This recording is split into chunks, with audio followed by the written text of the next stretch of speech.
Alright, here we go. Here we go. Here we go out of control. Right, I think this is working. Right. Alright, is this actually working? Checking, testing in. Alright, just checking in. Yep, we're live. Yep, we live, alright. We live. Alright. Might as well just settle down. And man, what an exotic day that was.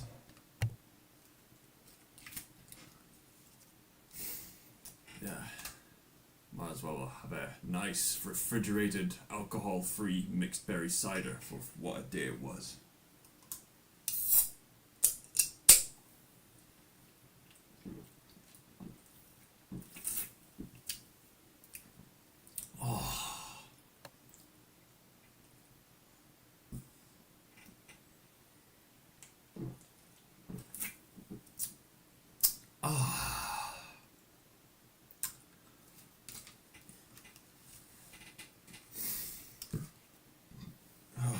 Nice stuff.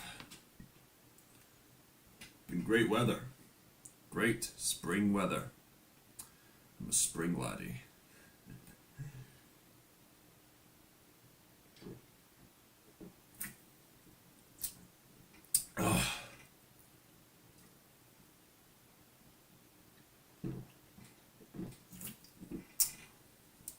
Just waiting for people to come on.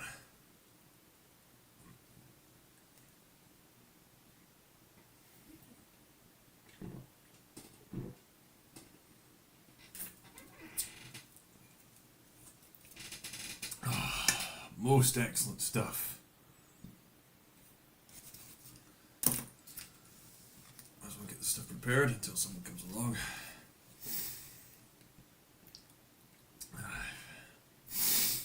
Let's see what we got here. We've got a lot of news to cover. And I really do mean a lot. Let's just have this. Do you like what I made there? I was just fooling around with some aesthetics. I'm sure something will come of it. Alright, we got somebody in. Welcome to the live stream, where we go over many a different news. We're going to go over several kinds of news. Some very entertaining, some very alarming, and other stuff just to raise awareness of some other important stuff. I will provide links in this live chat as need be.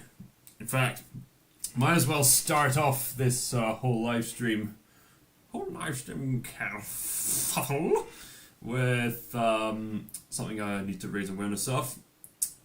Something I'm raising awareness of for charity.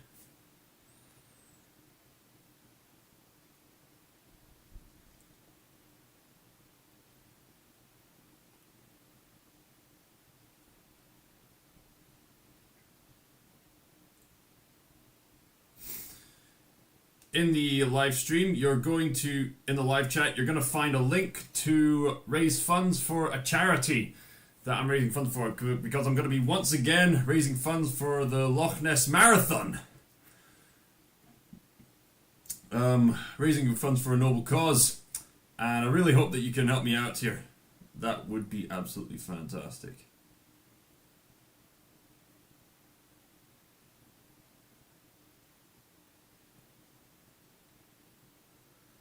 Alright, just making sure.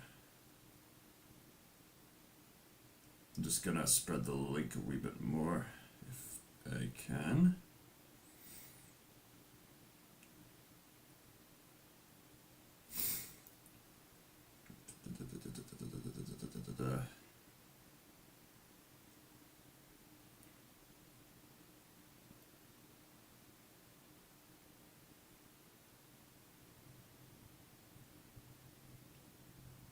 Guess I'll do the trick, right? Oh, oops. sorry, just give me a moment.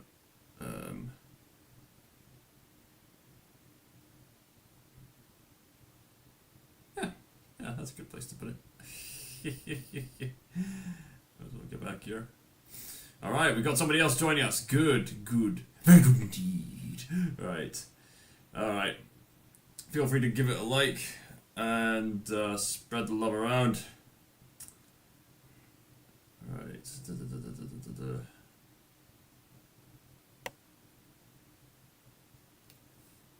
Just maintaining things.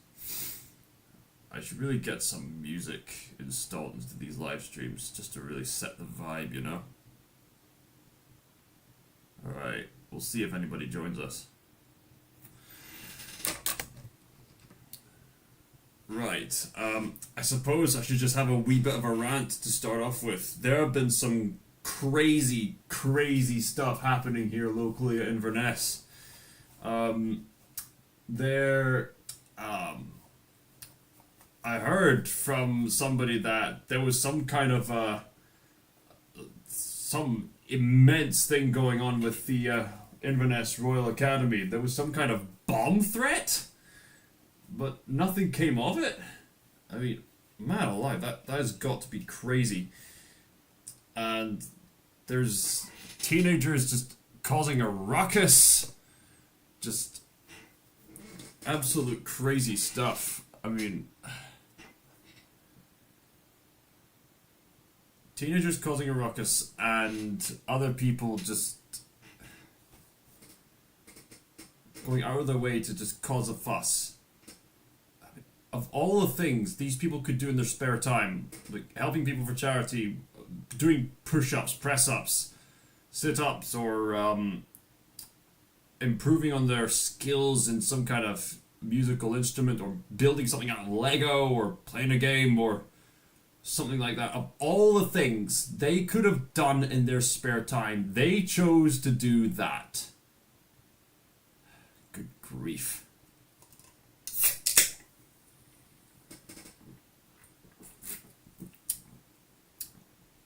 It's rather sad and pathetic. They could have chosen to spend their lives somewhat more productively, and they chose to do that.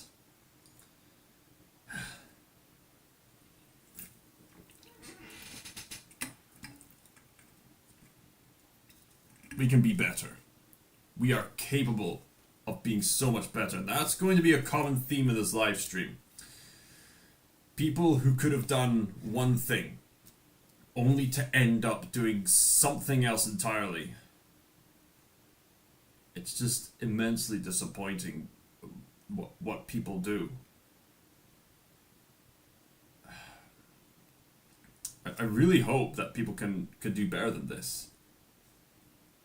But we're so much better than this. We have so much capability. We have so much to give to people. So, in light of what I've just started off with, I must ask, and there's a lot of topics to cover. What would you guys want me to cover first? Do you want me to cover the good news first or the bad news? There's quite a lot of bad news to cover, but there's also quite a lot of good news to cover. Believe me, there's quite a lot. In fact, you know what? Whilst waiting for someone to show up in the live chat, I might as well just quickly go over just a few stuff that's been happening. Okay, so I've taken notes, you see, just so I can keep up with all the topics that have been happening for the past month and a week or so. So, I'm just going to go over some specific topics that I don't really have that deep a knowledge of, but I might as well just mention them anyway. So, I heard that Lady Gaga's in trouble for something. Okay, check that off. Some jerk named Johnny Somali got arrested in South Korea. Well, if you're being a jerk, then yeah, you're gonna get into trouble. What do you expect? Some unfortunate news, the voice actor for Wolf from Star Fox passed away. He will be missed. let's see. Let's see. Christopher Nolan has said that The Odyssey was a nightmare to film. Now, knowing Christopher Nolan, he's very passionate about a specific kind of filmmaking that's that's immersive and organic and authentic. He likes to film with specific types of millimeter film, and he's applying something like that, from what I understand, to his first IMAX movie. It's like a first movie to be shot through a specific IMAX camera, and he's very passionate about practical effects. That's the kind of filmmaking he does. He, if and whenever possible, he'll always prefer to do practical effects, like literally flipping a truck over in the dark night, using all kinds of unique optical effects for Inception, and playing around with gravity and whatnot. He's gonna go for it. He's legitimately gonna go for it. So the Odyssey is apparently a challenge for him. Right, fascinating, absolutely fascinating. Other news to just quickly go over. The Simpsons couch gags are now going to be done away with for financial reasons. Regions. Am I becoming Sean Connery? The Simpsons couch gags that have started all the way back in 1989, they've ended in 2026, apparently. And this is all for financial purposes. I mean, on the one hand, this might give them more of a focus to make, hopefully, actually intriguing stories to tell on The Simpsons, but at the same time, it's played such a core part in the presentation of The Simpsons show, to the point where you just think, well, what's even the point of carrying on with The Simpsons at that point? They've pretty much milked The Simpsons for all it's worth, and it's clearly way past its golden age. It's over for The Simpsons. So yeah, there you go. It's over for The Simpsons.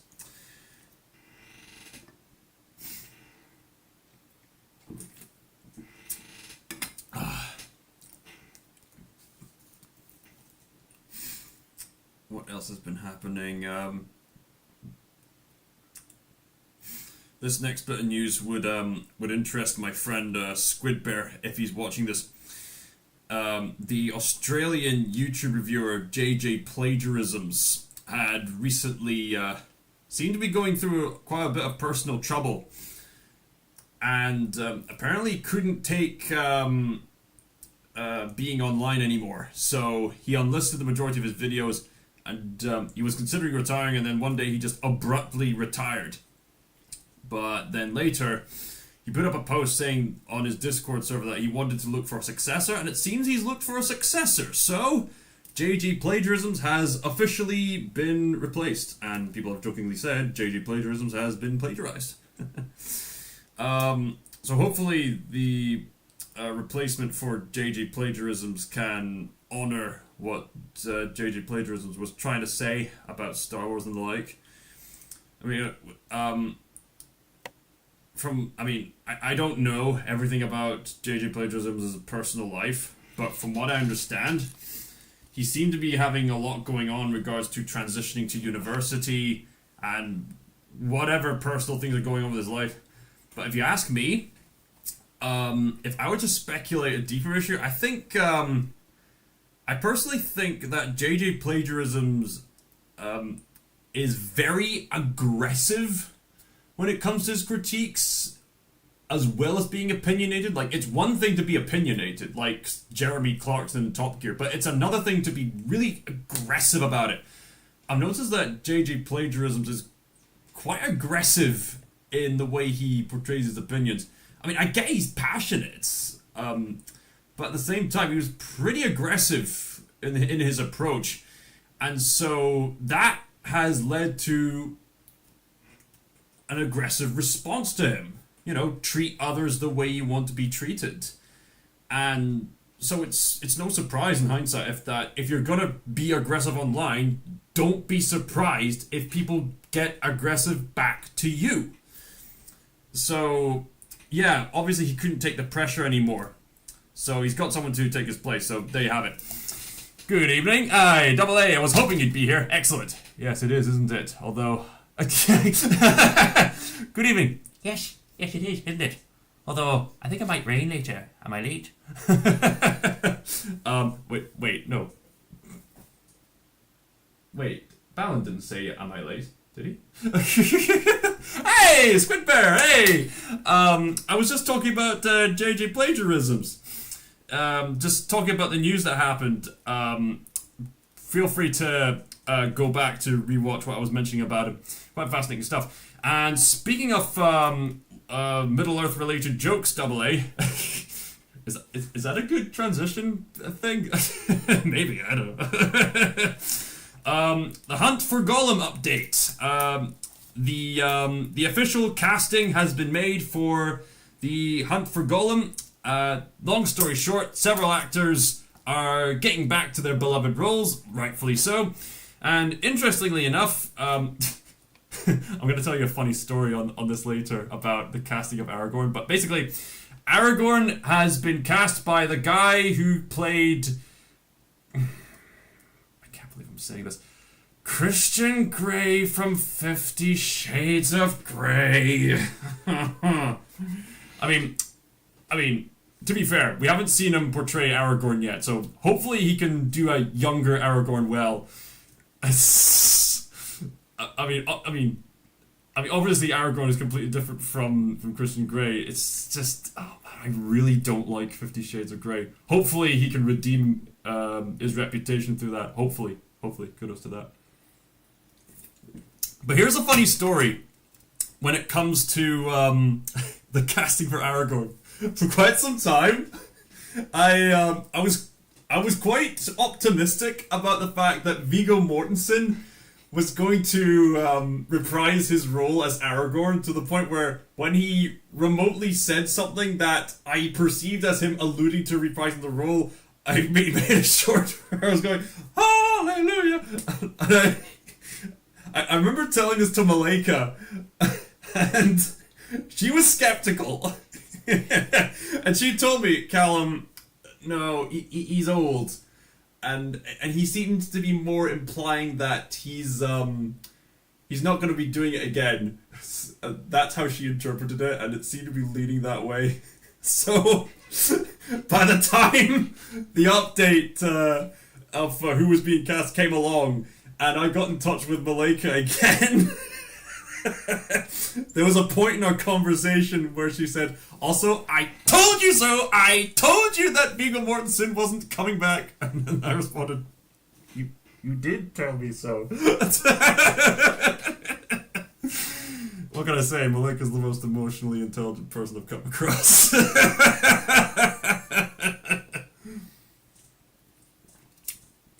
It really is amazing how she can just read everybody like an open book that way. There you go, there's your funny story of the evening. Right, so that's the Hunt for Gollum update. Oh yeah, I don't know if I've mentioned this before, but just whilst I'm on the topic of Hunt for Gollum, the Hunt for Gollum has been delayed until, I could be mistaken on this, but from what I remember, December 2027. Thank God. They're gonna take their time to make the Hunt for Gollum come to life. Take their time with the filming and whatnot, and it's a collective relief whenever something is delayed, because that means that people actually care about making something of good quality rather than rushing it for the sake of just, milking it, getting it out there and whatnot. That was what led to the downfall of Sonic 06 and other projects. Right. So, that's Hunt for Gollum over with. Other fascinating news. It has been announced that the long-anticipated sequel for Spaceballs will be with us soon. Although Mel Brooks has rather comedically explained to us that the sequel, contrary to popular belief, will not be called Spaceballs 2: The Search for More Money. The reason why? It's because he said that he already found this money in his basement. So now he's just going to call the sequel Spaceballs: The New One. Man, you just gotta love Mel Brooks' humor. You just gotta love it. The guy's an absolute legend. Who are the people who have made some of the greatest comedy movies ever made? Like Monty Python, the Zucker brothers, and as well as that other guy who made like the Naked Gun movies, Airplane, Hot Shots Part 2, and of course Mel Brooks. Joined the live streams there. Good. Glad to hear, mate. So I don't know when Spaceballs: The New One is going to be premiering in cinemas, but I'm looking forward to it because honestly, Spaceballs is one of the funniest comedies I have ever seen. It's honestly, I think the funniest scene in the movie for me personally is it's when they're jamming the signal. You really need to watch the scene for yourself. It's so hilarious. It's a kind of scene where it really plays to one of comedy's greatest strengths: play by surprise. You know, there's this popular belief that comedy works by tragedy. No, that doesn't. Comedy doesn't necessarily always have to lean towards the fact that it's at the expense of somebody else. Sometimes it could just be something just outright silly. And this joke of jamming the signal leans heavily on just something just outright silly. You need to see it for yourself. It's hilarious. It's absolutely hilarious. Oh, you know what? Since I mentioned Hunt for Gollum, here's another topic I want to cover. Zelda casting. The live-action Zelda movie has had a few leaked photos and whatnot, as well as some casting reveals. It has been said that the new Zelda movie is going to take place in New Zealand.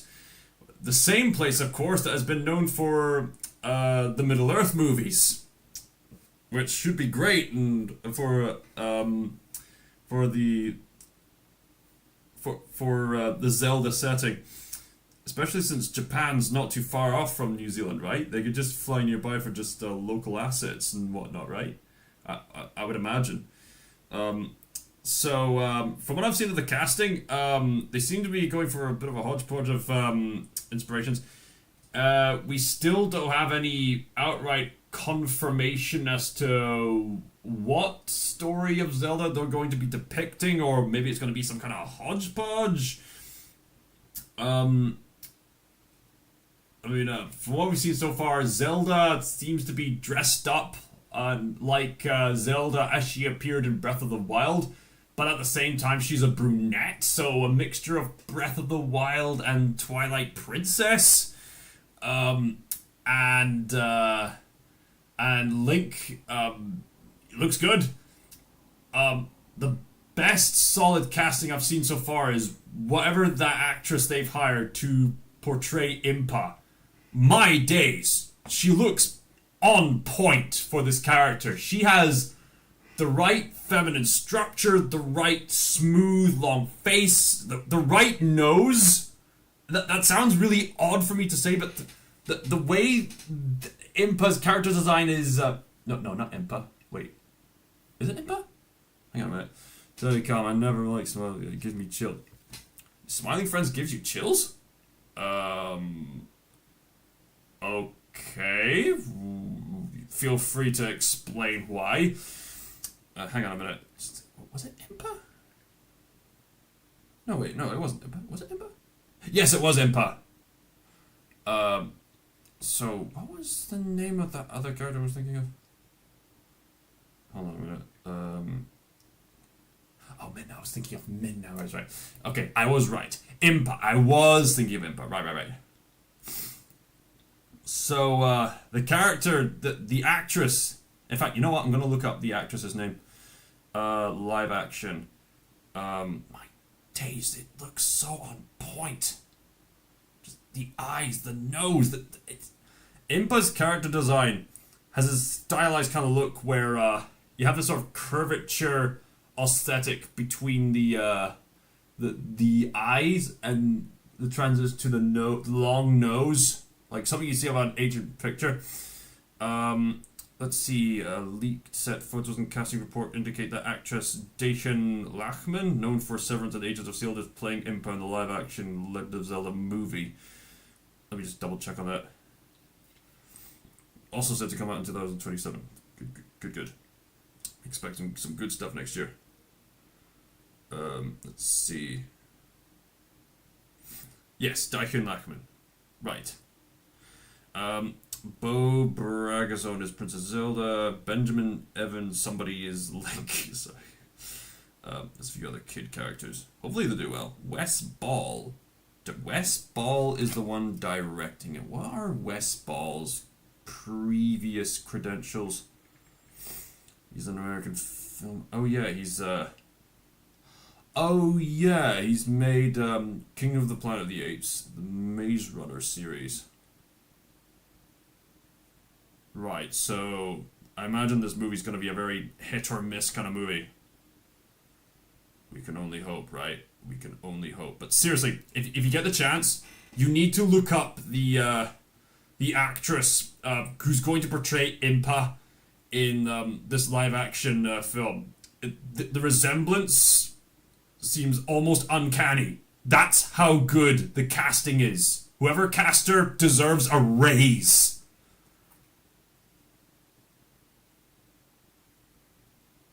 Sorry, I'm just trying to sort something out here.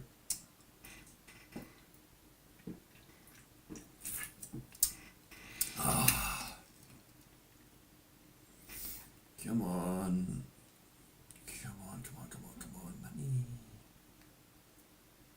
There we go. Right. Well, it's too scary, and why it's too scary for me? The Smiling Friends are so weird and very terrifying. It gave me nightmare. Okay. I mean, Smiling Friends is clearly an adult animated show.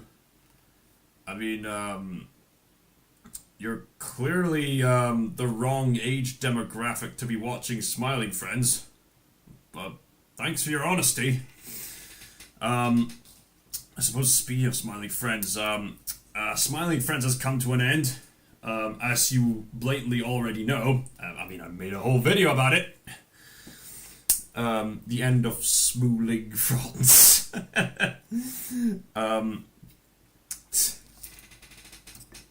Okay, to be fair, I suppose there are some nightmare-inducing characters in that show.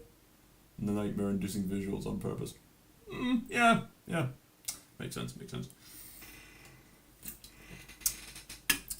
Right. So, Smiling Friends Season 3, that's over. It will be a dearly missed show because that show was genuinely hilarious and genuinely had a great message out there about this very optimistic approach to life, which was so deeply refreshing and so deeply needed in today's culture. To have to take deep breaths. Yeah, exactly. Take a deep breath. Relax. You'll be alright. It won't harm you if you let it.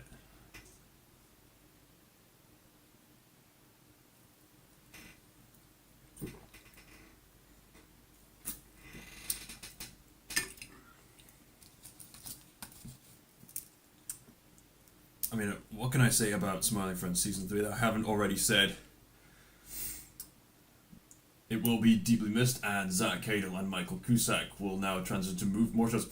Although, recently, word has been going around that Zach Cadle has been collaborating with somebody else to make another comedy show, another animated comedy show with a similar comedic style in which a pilot took about 7 years to make, which is quite immense.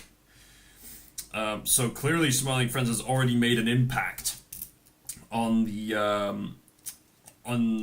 field of animation in regards to its comedic style, and the fact that people who started off like you and me just on YouTube actually made it big onto the industry. That is that is quite big, and that is quite a blessing to take. As for Smiling Friends, it's over. So, to summarize so far, it's over for The Simpsons Couch Gags, and it's over for Smiling Friends Season 3. It's over. Other things to look into. To be more precise, it's over for the OG JJ plagiarisms. It's over for Johnny Somali. It's over for Smiling Friends Season 3. It's over for The Simpsons Couch Gags. Yeah, there we go. Just to catch you all up to speed so far. What else has been happening? Street Fighter has been announced to have a movie adaptation. I don't know if there's much I can say about it. I mean, the casting seems on point so far, and it's clear that people care about the source material. Seems to be being made with Capcom's blessing. It could be a genuinely good adaptation. It could be. Although, I do find it kind of odd that their choice of song was the Hey Hey Hey song.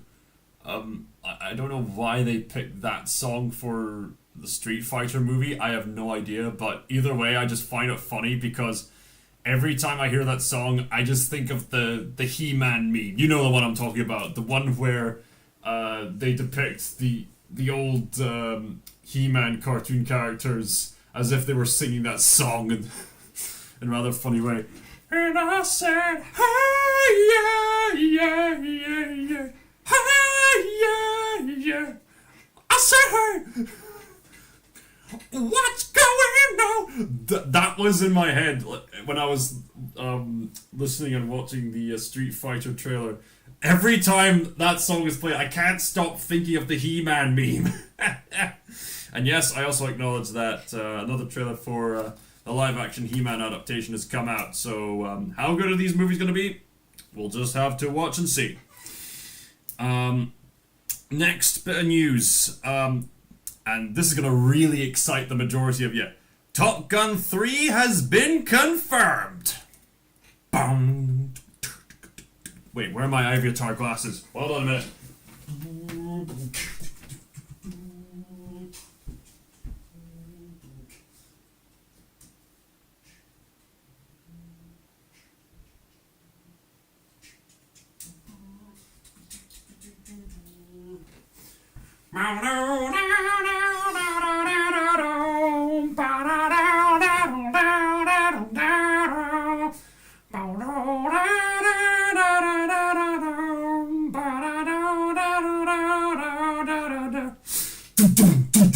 Highway to the danger zone. Gonna take a ride to the danger zone.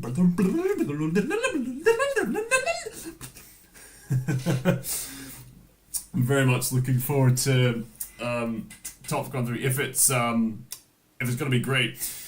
I mean, the first Top Gun movie, I'm going to be honest, is fairly overrated. The sequel, Top Gun Maverick, is an improvement in every sense of the word, while still paying loving homage to the original.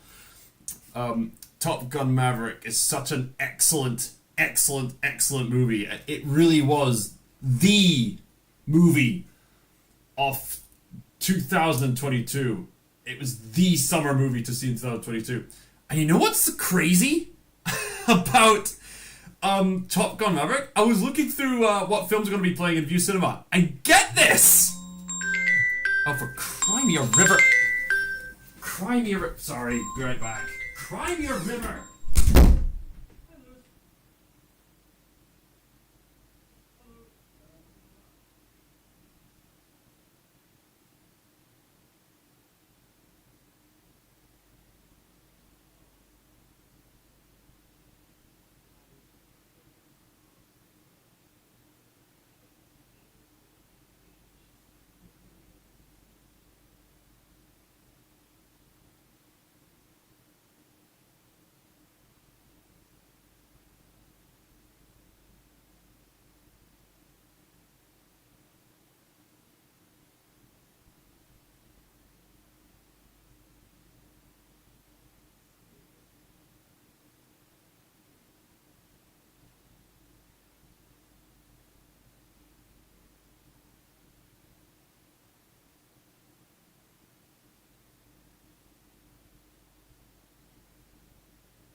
Okay, sorry about that, guys. I had to take that call. Right, back to it. Right, you're excited for -0? I'm trying to make conversation while cameras up. Alright. Yeah, it's quite frustrating when you try to say something but then nobody responds back. Anyway, at least people are responding. Boop. I'll show that one. Yep. Right.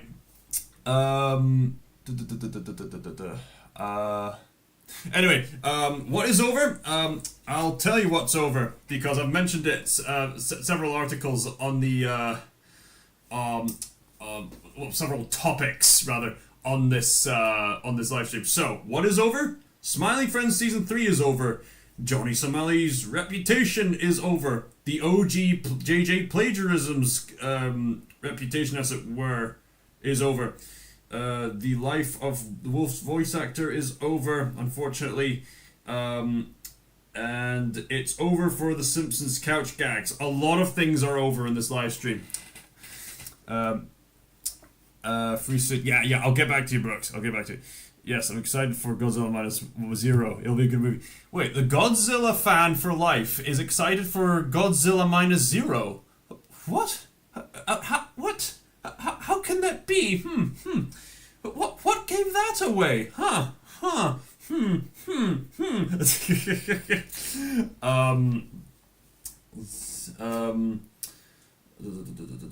So yes, whilst we're on the topic, Godzilla -0. Yes! Oh man. Can I just end the Simpsons? Yeah, I know, right? Just end the Simpsons. I mean, if you're gonna go out of your way to get rid of a quintessential element of the Simpsons, then why even bother continuing the show? I'm a Godzilla fan. What? What? How can that be so? What? What? Godzilla fan for life is a Godzilla fan? What?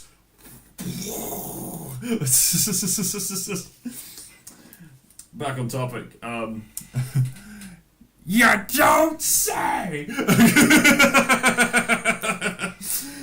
Godzilla -0. Honestly, Godzilla -1. Oh, that was an incredible movie to see. If you haven't seen it already, go see it. It's probably one of the best, if not the best Godzilla movie ever made. Solely because it focuses so much on the human element and characters trying to survive despite their personal struggles and their setbacks, and they're questioning if it's worth willing to live, and the answer, yes! Life is worth living for, family is worth living for, love is worth fighting for and preserving, and they're coming back for more. Yes, yes, yes! Give me more of that! Brilliant, brilliant story, please. 2014 changed everything. Osborne would love... I have no idea what you're talking about with Osborne would love... I have no idea what you mean. I mean, people have got pretty mixed responses to the 2014 Godzilla movie these days, but people absolutely adore Godzilla -1. So yeah, I'm hyped for Godzilla -0. It's coming out this year. It's gonna be one of the best movies of 2026. I guarantee it. So other news worth covering. The reason why I was away is that I was getting in actually skip that. Okay, so Top Gun 3 confirmed. Yep, managed to cover that. Oh yes, it's recently been confirmed that Wile E. Coyote is going to sue John Cena.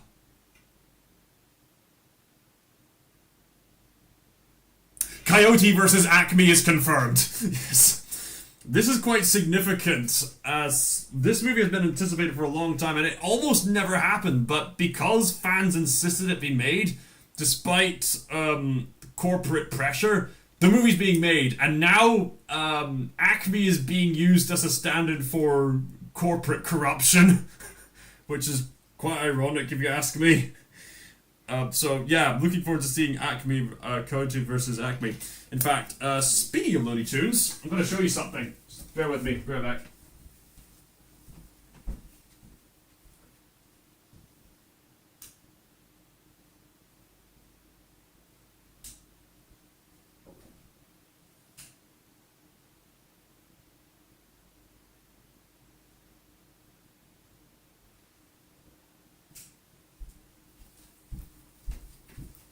Look at what I got recently for DVD. That's right, Looney Tunes, The Day the Earth Blew Up. Yes, I've been curious to see this movie for quite some time, given its new take on the Looney Tunes, and people have been saying great stuff about it. I've never got the chance to see the movie, but now that it's released on DVD, now I can, so... Yeah, it seems that Looney Tunes, for whatever reason, seems to be in a bit of a struggle these days for relevancy. And it seems so bizarre because for eons, like, Warner Brothers dominated animation television in a way that Disney couldn't. And in many ways that's still true with the likes of Adult Swim and Smiling Friends. But with Looney Tunes, for some reason, they seem to be struggling for attention. But they've gotten through, and we're going to see Coyote sue John Cena. We'll see what comes of it. Seems like a fun movie. Also, to give you an update on the Hello Retro channel, there's a new podcast being made and in progress. So far, we managed to... get the first episode out there, where we looked over the Guinness World Records of the Gamers Edition of 2025, which includes many records that are about the past and whatnot. And there will be more episodes, so given the fact that it's a podcast, you can listen to it via YouTube Music, or listen to it as you sleep, or on the go. It's a new show, and good stuff's going to come of it. And I've been meaning to make a podcast of that kind of caliber for some time, so I'm glad it's being made, and more episodes will come out, so stay tuned for more. What else is there to be made? News is going around that Taika Waititi is going to portray Willy Wonka. Okay, I mean, that seems like a really interesting thing. I mean, in some ways, I mean, I guess that makes sense because Taika Waititi is a fairly wacky guy, and the Roald Dahl book is a pretty wacky premise, so, I mean, it could work. That could work, and hopefully Taika Waititi can redeem himself from that awful, awful Thor Love and Thunder movie. I love Taika Waititi's work, but Thor Love and Thunder was an awful, awful movie. One of the worst I've ever seen. Hopefully Taika Waititi can help his own reputation. Speaking of superhero-related content, something that's I'm just reminded of. Clayface. This is something that Evan Prince has covered. There's going to be a new Clayface movie, and it's going to be a horror movie. Which, that's a very fascinating idea, isn't it? I mean, not only is Clayface not the most heavily depicted characters compared to like the Joker or something, but Clayface horror movie. I mean, it just makes sense, doesn't it? I heard that someone put that into a pitch meeting and then they just instantly said yes. The premise by itself, it's genuinely going to work. Now it's just a matter of whether they can do the premise well. If they can actually deliver on the movie. That remains to be seen, but it seems like a really intriguing idea. What else is there to mention? Yeah, might as well mention this on the topic of superheroes. Avengers Doomsday has had a rather intense price hike. What is it with me and the way I pronounce my words? Avengers Doomsday has had a rather intense price hike. It's to do with the several factors at play. It's the fact that the more that certain celebrity A-list actors get popular, the more expensive it gets to get them to film. Then you have to pay up for like their chefs and their stunt doubles and whatnot. There's the sheer hype of like the marketing and the hype of the franchise and the special effects and whatnot, and the sheer amount of cast members that they've got going for it. Pretty much everyone from like the past, well, I can only say is like the past 26 years worth of Marvel superhero movies just coming together. Well, almost everybody.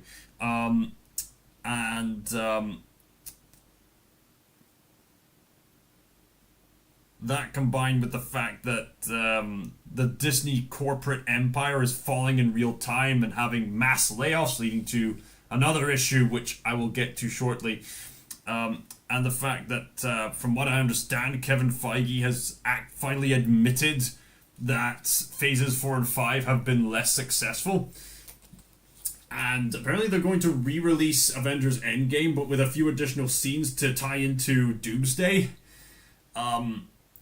Which seems to further validate the point that,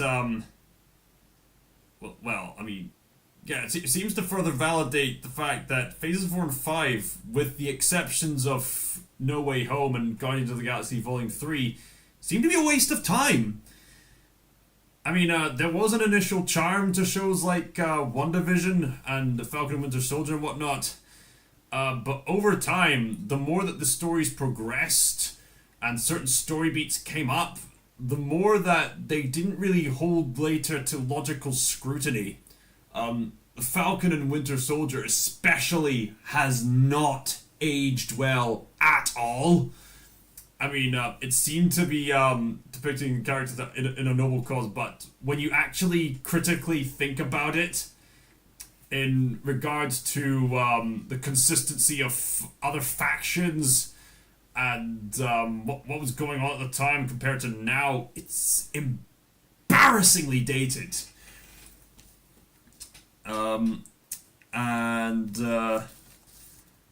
So that, and just the sheer ridiculous pricing for Avengers Doomsday. I'm going to be honest with you guys. I don't think I'm going to be watching Doomsday at all. I honestly don't think I'm going to do that. I get that someone would want to invite me to see the movie of the year. Really?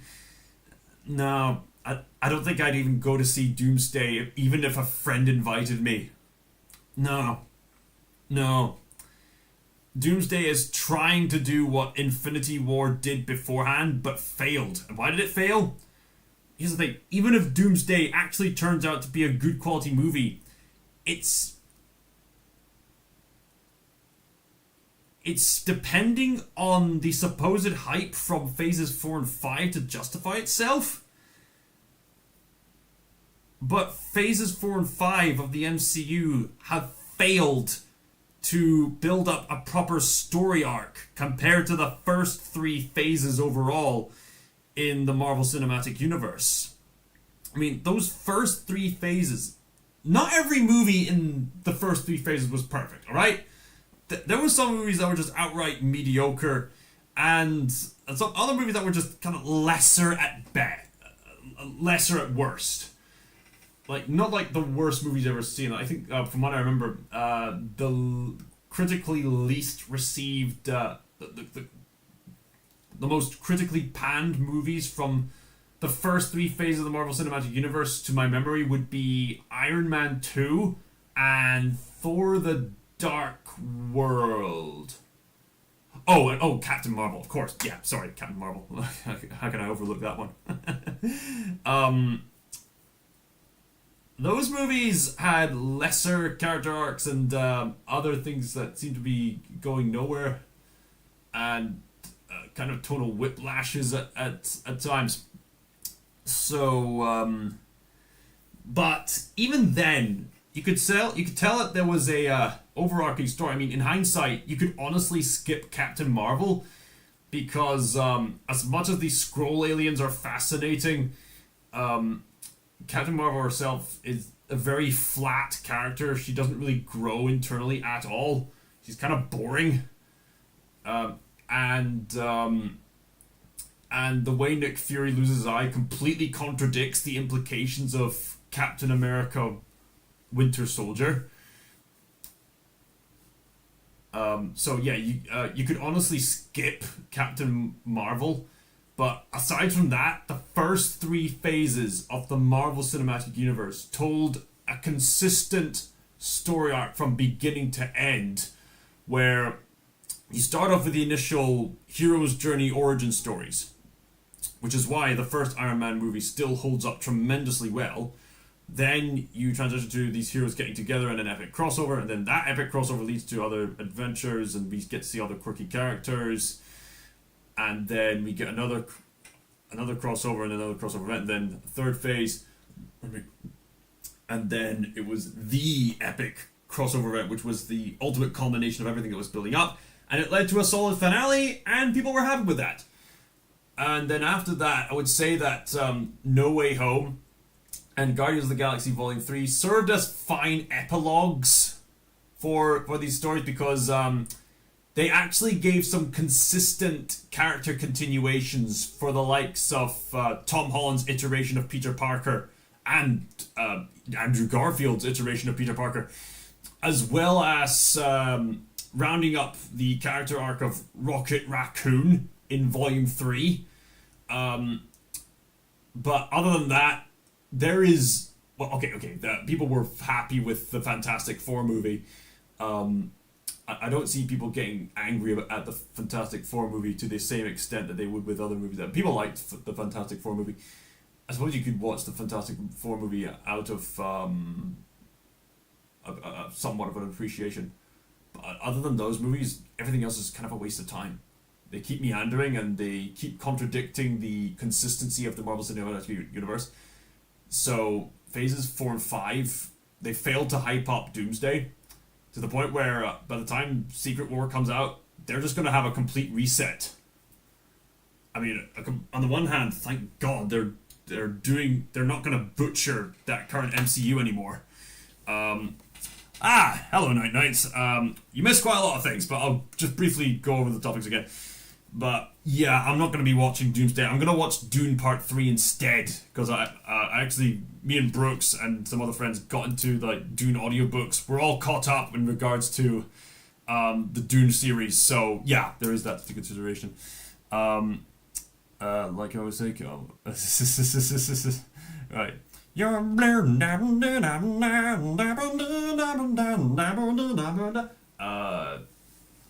I don't think I shaved. Nah, you're just seeing me from a distance. So yeah, Avengers Doomsday, managed to cover that. Although, speaking of Disney-related stuff, I've got some really sad news. Although, this sad news could lead to a kind of refinement, but I'll get to that in a moment. Thought the channel was over for a sec.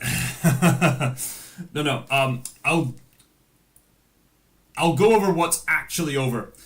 So the news I've covered: Smiling Friends Season 3 is over. Johnny Somali's reputation is over. OGJJ plagiarisms is over. The Simpsons couch gags are over. And the next bit of news: Disney Home Entertainment is over. I just like to match with you. Of course you do. Yeah, you heard me right. Due to the mass layoffs that have been happening with the Disney company, they've attempted to make some sacrifices, all for the sake of maintaining their company, due to their sheer incompetency with their live-action films, and their sheer incompetency with how they handled the Star Wars franchise and phases 4 and 5 of the Marvel Cinematic Universe. So, as well as the fact that they've messed up the Tron franchise with Tron Ares, as well as the fact that they've messed up Indiana Jones with Indiana Jones and the Dial of Destiny, due to their sheer financial loss, they've had to make some sacrifices. This is a rather cruel sacrifice that really hits me right here. They've shut down Disney Home Entertainment, which means they're not going to be selling physical media anymore. Can't have too much blue. Yeah, you can't have too much blue. Blue's my favorite color, man.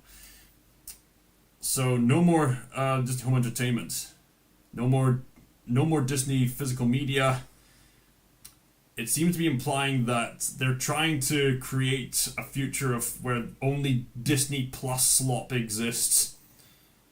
Although, to be fair, not everything on Disney Plus is slop. Shogun is great, and Bluey is absolutely wholesome. I really need to watch the Bluey series. I've heard it's genuinely great. Yeah, Tron Legacy with Hidden Gem.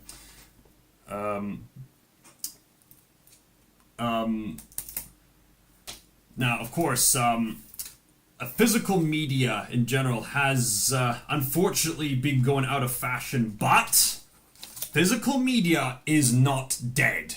There is a difference between going out of fashion and dead. I think at worst, physical media is just going to become like vinyl records. You know, they're not going to be out of existence. It's just going to become more of a niche market. That's the worst case scenario.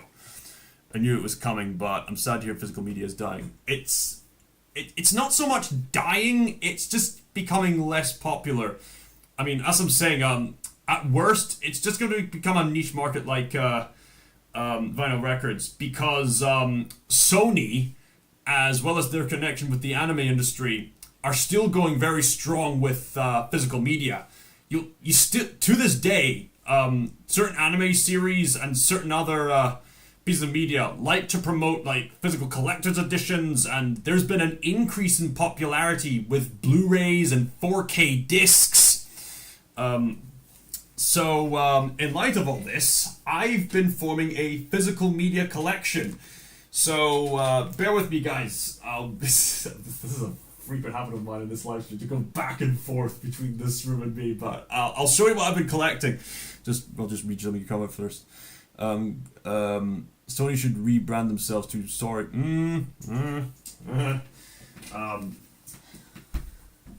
Anyway, be right back.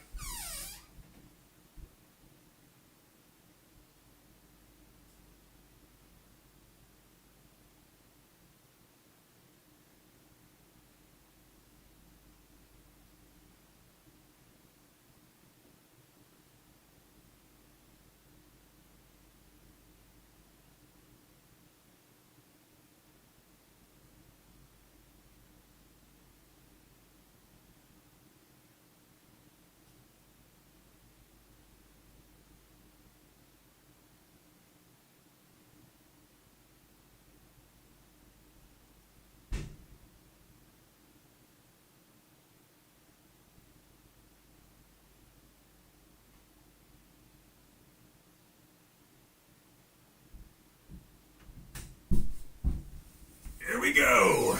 Right. Okay. Right. Scares past at the door. Right. So I've got my physical media collection right here of Disney related stuff. So I reckon Disney Plus is getting ridiculously expensive. Why do you keep repeating yourself? I don't know. Unless you're talking to the Godzilla fan, in which case that it is a bit of a weird habit. A lot of people have a kind of a weird habit of repeating themselves. I guess we all repeat ourselves in some ways. I suppose we go through similar routines. I suppose some more overtly. But anyway, I don't want to have to depend on streaming services where one moment something you actually like is on the service, but then the next moment, gone. And I don't want to have to keep paying ridiculous amounts of money just to gain access to the stuff that I want to see. No. Obviously, there's a benefit to streaming softwares if they're actually making good content, like with what Netflix is doing with One Piece and their live-action adaptation, or with what Disney Plus did with Shogun, Bluey, Gargoyles, and with what HBO Max has been doing with like their connection with Adult Swim and the Smiling Friends. You know, if there's worthwhile content, yeah, sure, I'd happily pay up. But unfortunately, there's been a lot of slop on the streaming services because the streaming services encourage this kind of consumerist kind of approach for the casual market, which has led to a lot of lackluster stuff, which I've heavily critiqued in past videos with the likes of the live-action Cowboy Bebop adaptation and the Rings of Power show on Amazon Prime. I mean, of course, Amazon Prime has also been responsible for making it Invincible, one of the most beloved superhero shows today. So, you know, there's benefits and disadvantages to every streaming services, I've noticed. Have you all caught up with Daredevil Born Again? I will admit, not really. I suppose I should make a video about that. Blue's your favorite color too? Yeah, cool. It's my favorite color. The Soulless Corporation can't keep getting away with it. They can't keep getting away with it! They can't keep getting away with it! He won't. Just as well, I had a Breaking Bad quote as a promotion for the stream. Interesting you bring up Daredevil because look what I got. Yeah, boy! Daredevil second season Blu-ray, baby! I just need to find the first season. For some reason, I can't seem to find the third season on Blu-ray, but if it exists, I am going to get it. It's so good. The series is peak Daredevil. I suppose going back to Disney-related stuff, I got myself a 3-movie collection of the Lilo and Stitch series. Why does Robert Robertson sound like Jesse Pinkman? I've yet to play Dispatch. You tell me. Oh yeah, because he's voiced by Aaron Paul.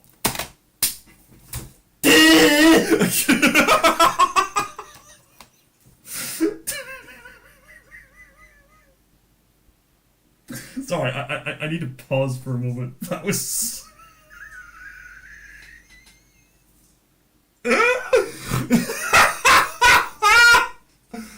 Oh dear. Oh dear. Yeah. Anyway, back on topic. The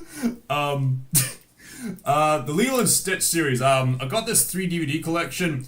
I will admit, I've seen a lot of Disney straight-to-video sequels. I have yet to see Stitch Has a Glitch, which I've heard is one of the better straight-to-video sequels that were made. Yeah, you got me again, yeah. What's interesting about Stitch the movie is me and my sister grew up watching the Lilo and Stitch series, where Lilo and Stitch are taking their time to try to find Stitch's cousins, the other experiments that got scattered. And they were and Captain Gantu was getting involved as their antagonist. It wasn't until later when I had this one holiday that we saw Stitch the movie, and then we saw how it happened, and then by the time it ended we thought, oh, that's why Gantu's ship is in the Hawaiian forests, and that's why they're collecting the experiments. Right. And then there was another movie called Leroy and Stitch, which serves as the overall finale to the entire series. And fun fact, the Lilo and Stitch series had a crossover with Kim Possible, so that was quite cool. Lilo and Stitch was Disney's answer to Pokemon. Yeah, it was, wasn't it? Oh, another thing, thanks for reminding me. Pokemon is celebrating its 30th anniversary, and Queen Elizabeth II is having her 100th anniversary, apparently. So yeah. This Lilo and Stitch series really was Disney's answer to Pokemon, yeah? Because the people of Japan absolutely adore Stitch. He has this forgive if I've not got the term right, but a kawaii kind of look. There's a Japanese term for mascot characters that are described as both cute and kind of sharp. You know, kind of dangerous cute. Cute and sharp.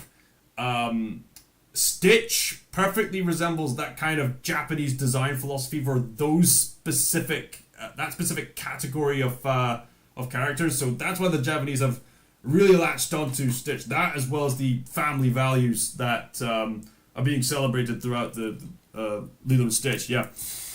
The Queen. Right. Okay.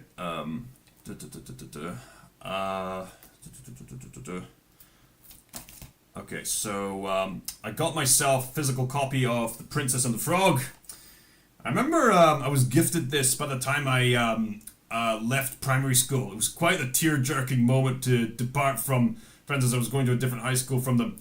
And then I was gifted this, and yeah, pretty solid movie. Not to mention, the legend himself, Keith David, is in this movie. Keith David is such a legend.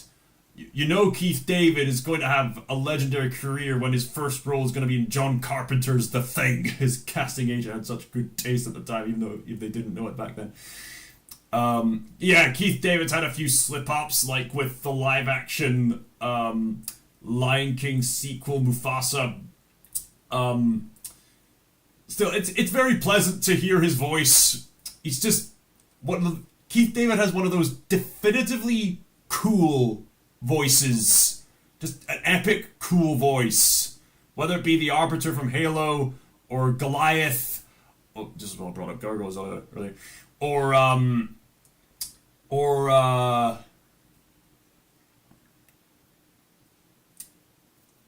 the main villain, shout him out from here. Just whatever character he's portraying, you're in for some kind of treat from his vocal performance. As a man who's reaching the third, I can't get myself excited for most of them. Keith David's, yeah, exactly. I got myself a Blu-ray copy of Alice in Wonderland, one of the most beloved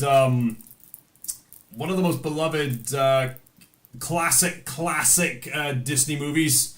He does great comedic delivery in Something About Mary. Right, yeah. So I've heard. Brooks has informed me on that one. Yeah.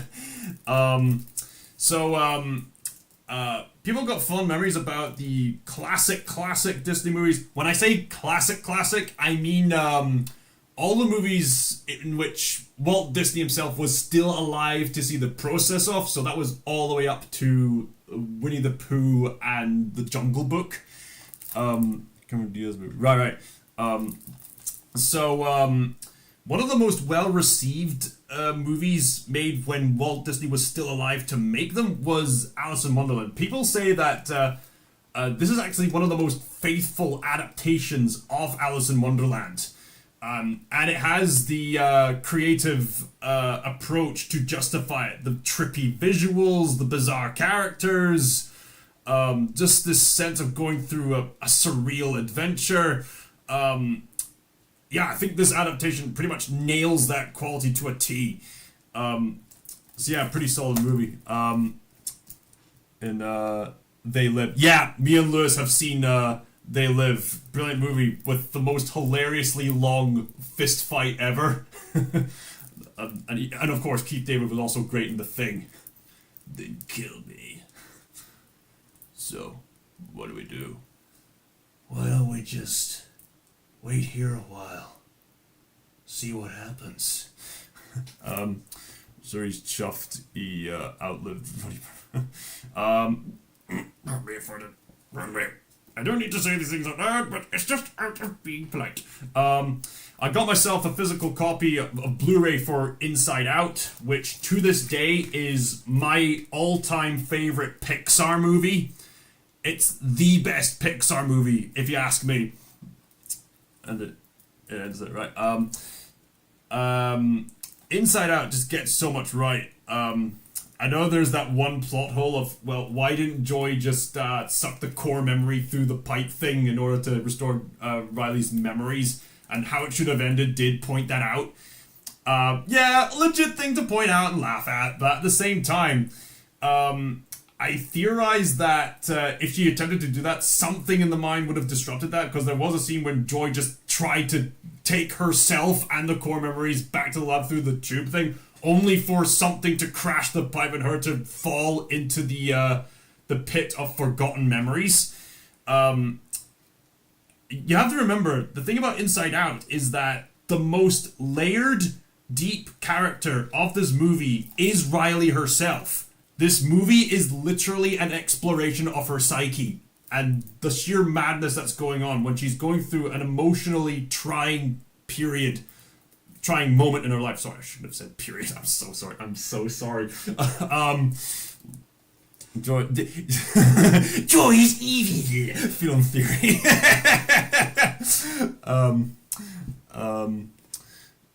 Okay, I see what's going on between Keith David and Roddy Piper. I'm sorry to hear that. Right. Me and my ears would be happy to be stuck in a room with Keith David, Phil Lamar, Morgan Freeman, Christopher Judd. Oh, sweet caramel to the ears, mate. And most importantly, Inside Out has the maturity to teach you it's okay to feel bad emotion.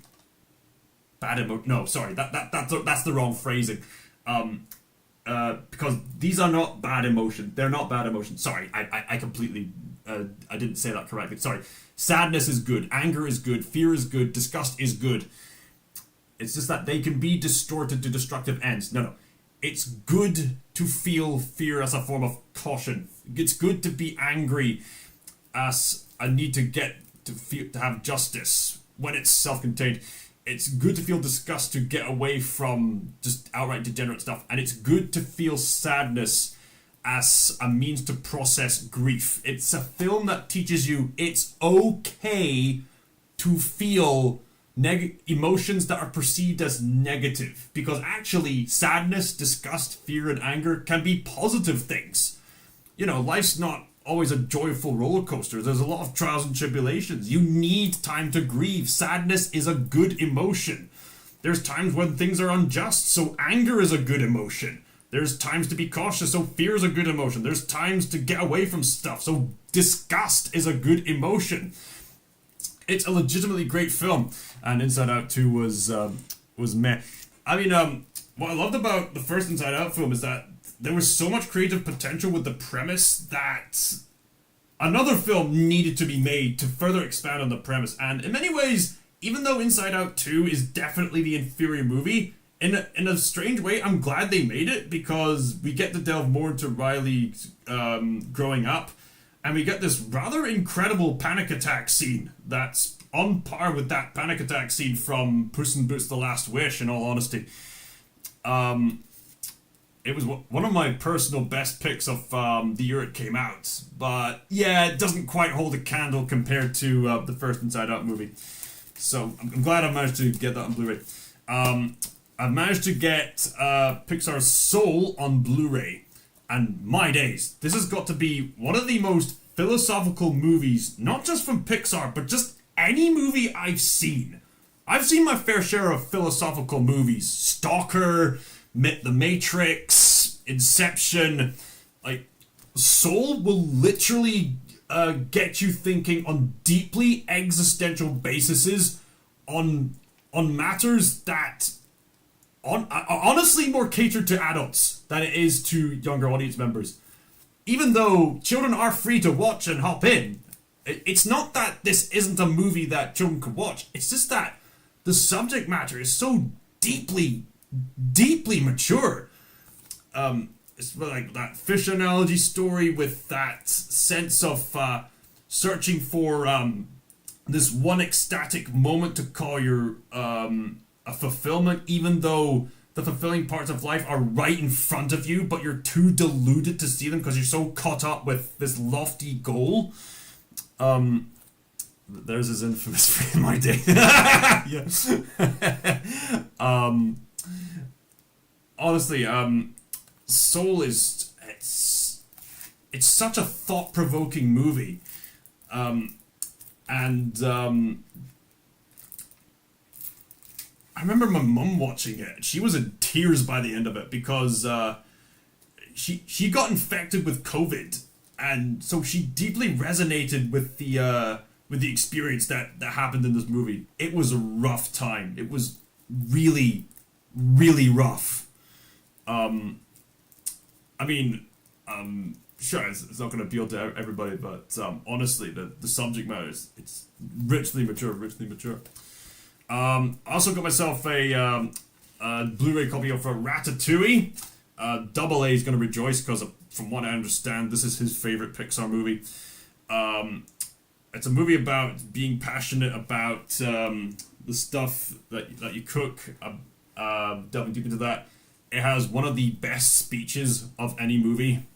If you've seen it, you know exactly the one I'm talking about. Now, these Blu-rays I already got a while back, but I might as well bring them up. These were two of the definitive movies from the Disney Renaissance era. I'm still glad I managed to get them in Blu-ray. I don't think, what more do I need to say? I mean, they're pretty self-evidential in regards to their quality. I mean, I understand Beauty and the Beast is not going to be to everyone's cup of tea, and I did make a video confronting a lot of blatant misunderstandings about the story and how people perceive that in regards to the fairy tale, and how there's misunderstandings from all different walks of life. But if you take it for what it is, a fairy tale about self-improvement, to make a long story short, I guess, it's genuinely great. It's genuinely great. Right.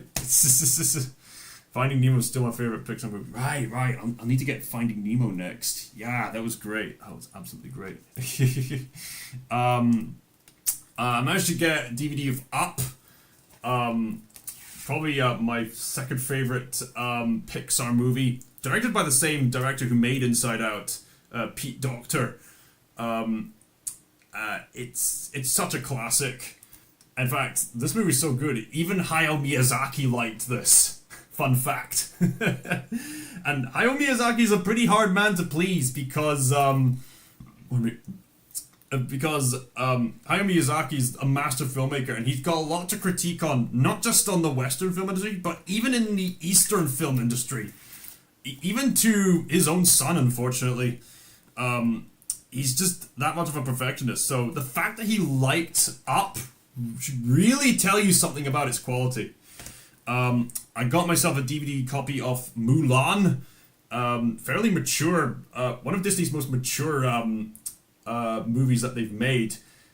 There are scenes that, even though it's rated U, there are scenes where they depict the outright devastation of warfare genocide. And they don't remove the sincerity or with some kind of ironic thing. No, they take it slow. They sink it in. They think, whoa, what just happened? And they commemorate the dead, and whew, it's quite an immense scene. It's one of those scenes where you get it when you're younger, but when you watch it when you're older, you think, whoa, holy moly. Well, tell me, you may have. Another film I managed to collect, The Incredibles. You want to know a fun fact? And this is something I actually covered a few live streams ago. There seems to be this popularity of a character named Gamma Jack.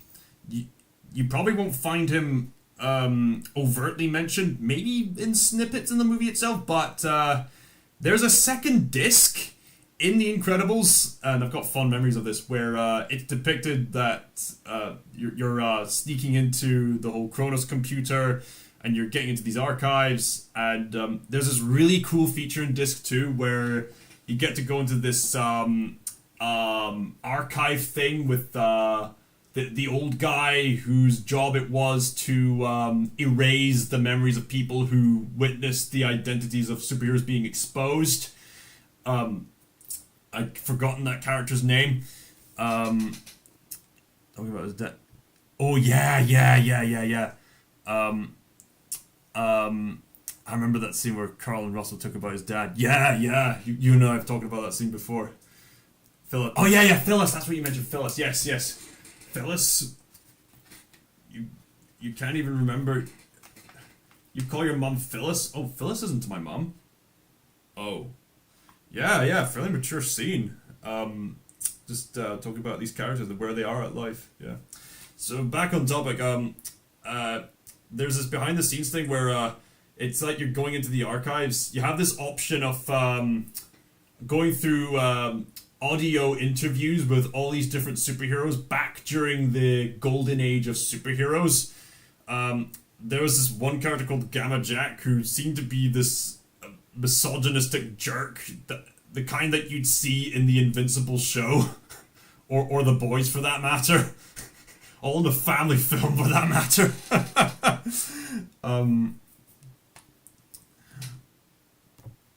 Talk about it, whatever.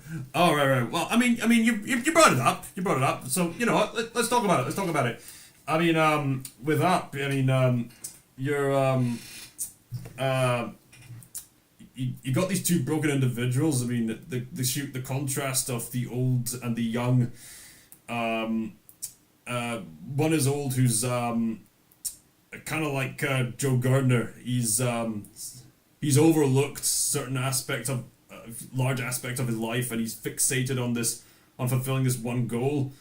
And Russell has been fixated on trying to achieve all his badges, even though he kind of took shortcuts. I mean, I admit I did something similar with the Scouts. I mean, I kind of like was uncomfortable with the notion of like camping outside, which is why I didn't go through with that outdoor activity at Duke of Edinburgh, and the whole camping thing. I just went to like indoor bed for like the whole Scout camping trip, even though the whole point of the camping trip was to actually camp outside and feel the rush and the experience of it. Deep regret on that, by the way. I've got deep regret on that. I really should have taken the opportunity to do that when I had the chance. Now I just look back and think, man, why couldn't you just go for it? Have the fun of it. I'd be willing to do it now, obviously. Just looking back, I just think, man, I didn't perceive myself as ready for that yet. Or maybe not ready at all. I was a coward in my youth. I'm just gonna say that outright. I was a coward for like for a long portion of my life.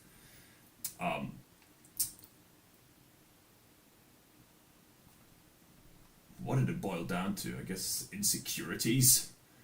I suppose that maybe it was to do with the fact that I was diagnosed with autism, and part of how my young autistic self was expressed at the time was that I was very comfortable with familiarity and patterns, and the moment that anything went outside that pattern, I would kind of throw a hissy fit about it, or just complain about it. It started with a hissy fit when I was younger, but when in older years it was more toned down than that. Let's see. What did Carl Jung in a Pixar film? Yeah. He's, Carl Jung is in Soul. Yeah, I mean, Pete Docter lives. Well, so did I for different reasons. Yeah. Bruce has got Asperger's, so yeah, I could definitely relate to what Russell was going through, the fact that he took shortcuts in regards to earning his badges. I mean, on the one hand, Russell did go out of his way to meet some, basic requirements to get the badges, but at the same time, he was never really living. I guess I was never really living either, because I held myself back. I held back my potential because I was scared. In fact, you want to know something about my my autistic self back in the day? I adored watching Tigger in the Winnie the Pooh film, right?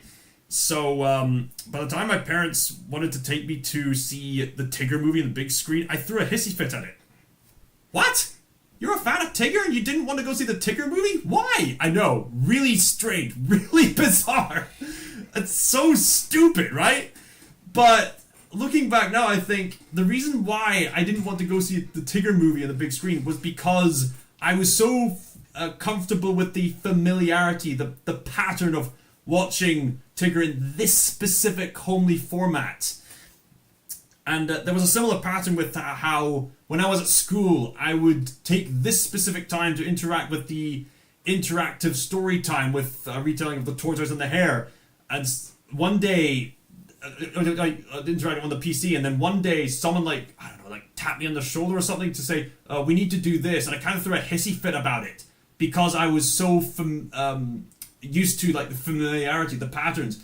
What my younger self didn't realize at the time is that life is full of changes. Look, your body is going to change. You're going to grow a beard. You're going to shave it. You're gonna go through trials and tribulations. They're not gonna be comfortable. Not everything's going to be comfortable. Comforts come and go. Like, happy moments come and go. Sad moments come and go. Angry moments come and go. Trials and tribulations come and go. Life is full of change. You can't avoid change. It's quintessential to the human experience. You can't avoid change. And my younger self just refused to accept that. Life is just going to be full of change. There's nothing you can do about it. The mature thing to do is to adapt and to welcome the challenge. And my younger self failed to adapt to the challenge. Oh, man, and just looking back now, I just think, man, why didn't I give the changes a chance? I would have been much more fulfilled. I would have been happier for saying, yeah, I accepted the trials. I went through them and I grew stronger for it. Why didn't I go through with it? Yeah, so yeah, obviously Russell is very resonant in hindsight. And there's other scenes in the Up film where Russell is saying like how he played like basic games, but some of his most treasured memories are the basic stuff. There's a lot of great stuff like that. Man alive.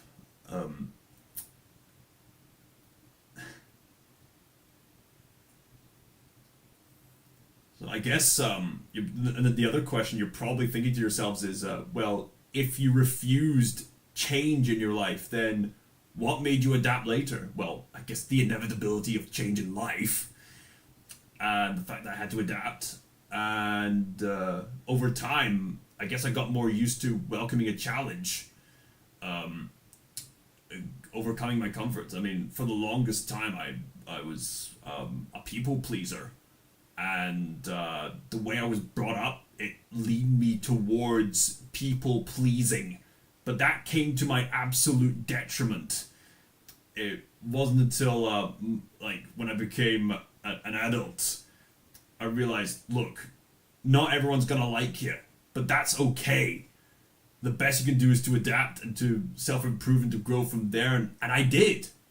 And nowadays, I'll say things that not everyone's going to approve of, but I don't care. I'll just say it. Because just because it's the right thing to do. And I'll take on the challenges at the gym, because I got to get stronger. Willing to try out new things to eat and whatnot. And willing to push myself. Yeah. I guess delayed development, I guess. It's funny how growth works, right? Funny how that works. Sad thing for me is everyone is King Kong. Look, people have their taste, mate. People have their taste. Look, just welcome to the Godzilla minus fan club, I guess. So I've mentioned Up. Right, I was mentioning The Incredibles. Really cool archival behind the scenes stuff here. Mulan, mature scene. Speaking of mature movies, The Hunchback of Notre Dame. I knew that I needed to have this in my collection. I mean, guys, if you know, you know. Just, I mean, yeah, this adaptation of The Hunchback of Notre Dame, it's had rather mixed reception on the basis of its tone. Because, if you're familiar with the book, you're more likely to critique the Disney movie being too lighthearted. But wait, hang on a minute. Wait, there's some people who say that this movie is too lighthearted, and others that say that this is a bit too dark. Got it. Yeah, right. So Disney fans will say, well, certain Disney fans will say that this movie got too dark, and Victor Hugo fans will likely accuse this movie of not being dark enough.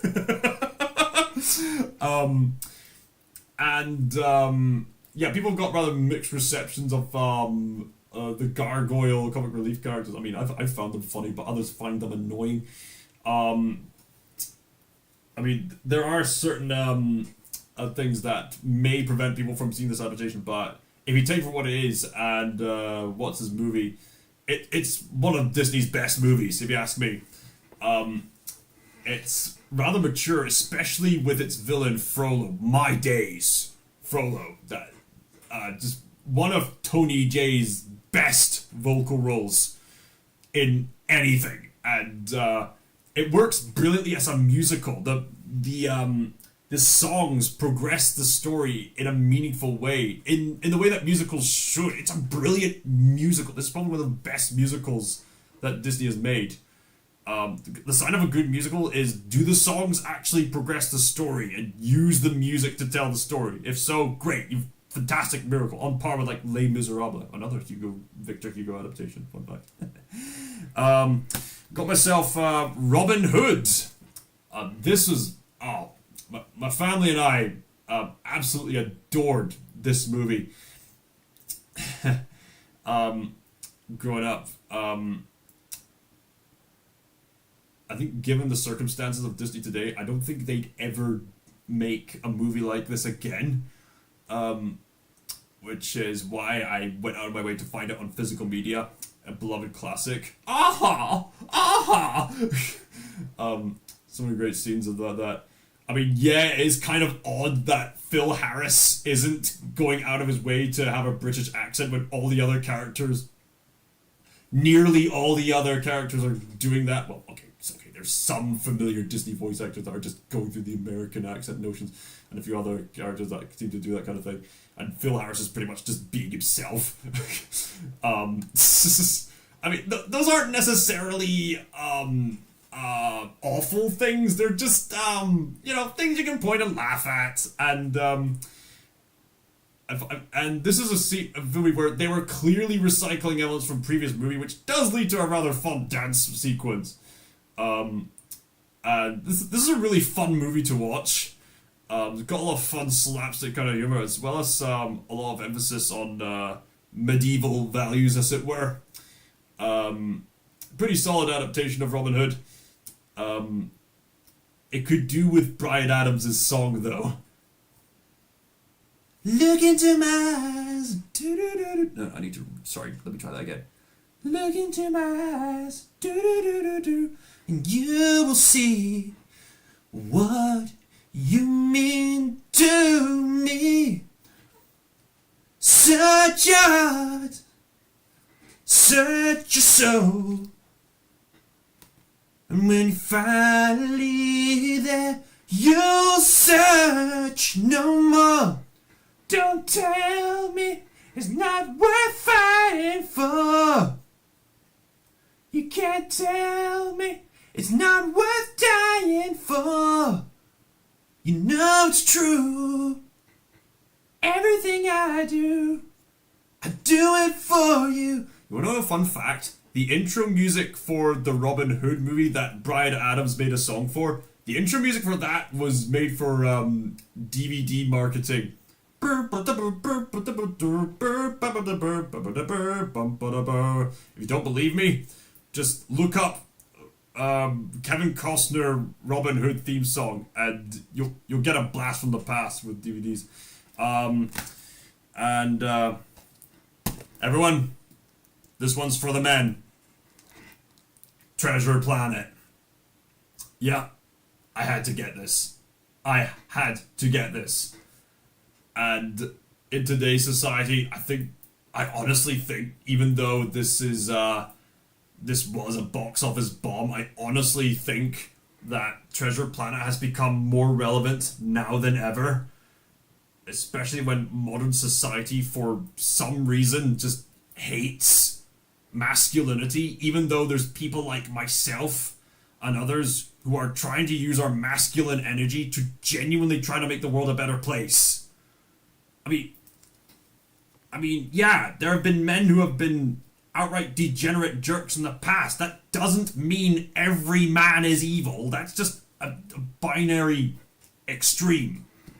The world doesn't work that way. There are young boys, young men, and men who genuinely want to make the world a better place, and yet the world keeps finding ways to just stomp them down.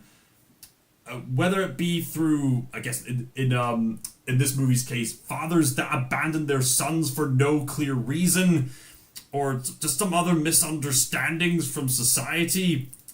There's a variety of reasons for just men to just be stomped on and just be just clowned on. And in this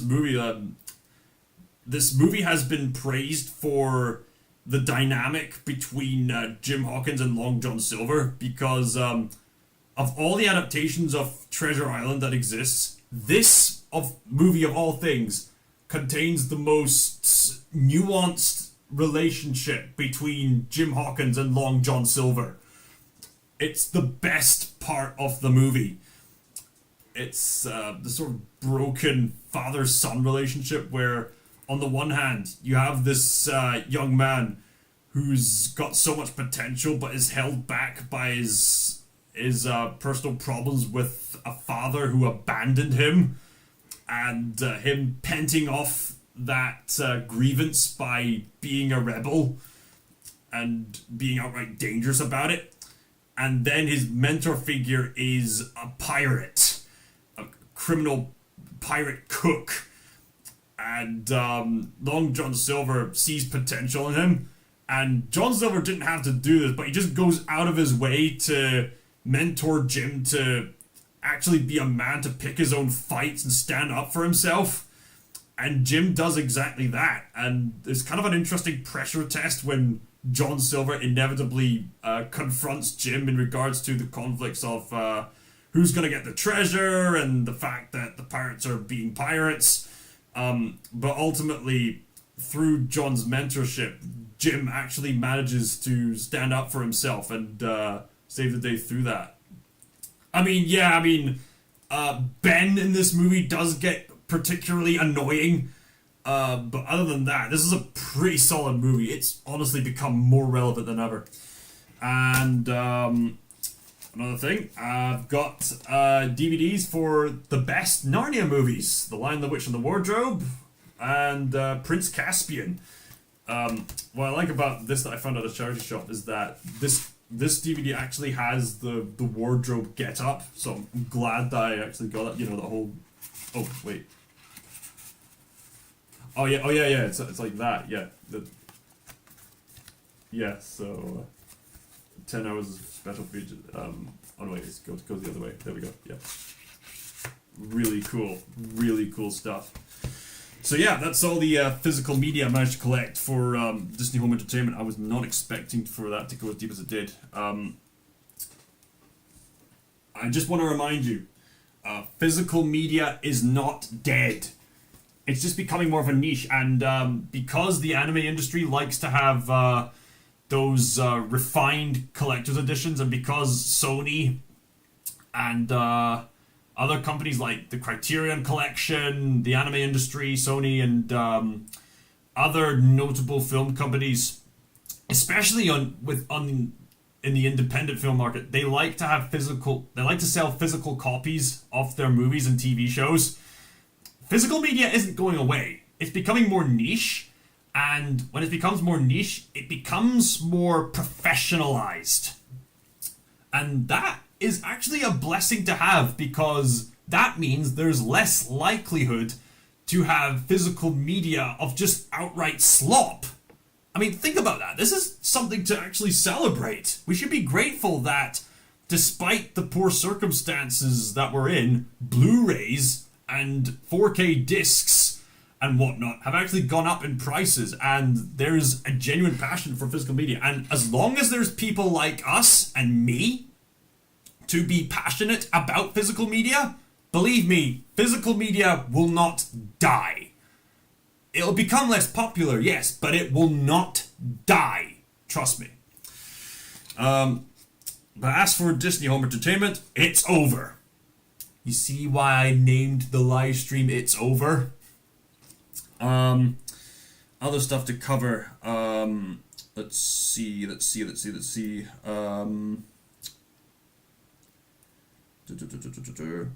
suppose, speaking of Disney, I recently heard from Evan Prince that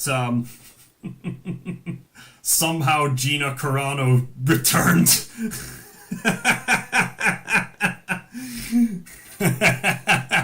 Sorry, had to make that joke. You don't know a fun fact about that line, somehow Palpatine returned? Oscar Isaac has been interviewed on that line, and even he finds it ridiculous. But you know what? At least Oscar Isaac is having a laugh about it. Good for him. Good for him. Because it was such a stupid line. We're almost done with this. Let's move on to the gaming BAFTAs. Now, I have acknowledged that there are winners here, so let me just look up game BAFTA winners, because I didn't view the live stream, so I need to catch myself up on this. I need to find a credible source of who won. Let's see, BAFTA Game Awards winners announced 2026 BAFTA Game Awards with Google Play. Just give me a moment. Okay, let's see. Claire Obscure Expedition 33 wins 3 BAFTAs for Best Game, Debut Game, and Jennifer English wins Performer in a Leading Role. Yeah, Claire Obscure Expedition 33 earned those awards. Night, you'll be pleased to hear this. Dispatch also wins 3 BAFTAs for Animation, Audio Achievement, and Jeffrey Wright wins Performer in a Supporting Role. I really need to play Dispatch. Ghost of Yote wins 2 BAFTAs for Music and Technical Achievement. Okay, cool. Atomfall wins for Best British Game. Okay. Ilka Pananem receives the BAFTA Fellowship. Let's see. Death Stranding 2 on the Beach won Artistic Achievement. Of course it did. It's Hideo Kojima we're talking about. When you can't even say my name. Anyway, No Man's Sky won Evolving Game. Blueprints won for Best Game Design. Oh, Blueprints. It's an incredible puzzle game from what I've played so far. Kingdom Come Deliverance 2 wins for Best Narrative. Very interesting. Huh. That's interesting that they've nominated... That Kingdom Come Deliverance 2 won for Best Narrative, but not Claire Obscure Expedition 33. I mean, I suppose you've got to spread your awards for more variety. And I've heard the Kingdom Come Deliverance games are absolutely excellent. I've been intending to play them and live stream them. Art Creators wins for Best Multiplayer. South of Midnight won for New Intellectual Property. Lego Party wins for Best Family Game. Despelote, a debut game, won Game Beyond Entertainment. Supercell CEO and co-founder Ilka Pananem, the fellows, wins for the BAFTA Fellowship Award. Alright, so that's me all caught up with the intricacies of the game BAFTAs, so that's another thing to mark off. So let me just get back to this. Alright, so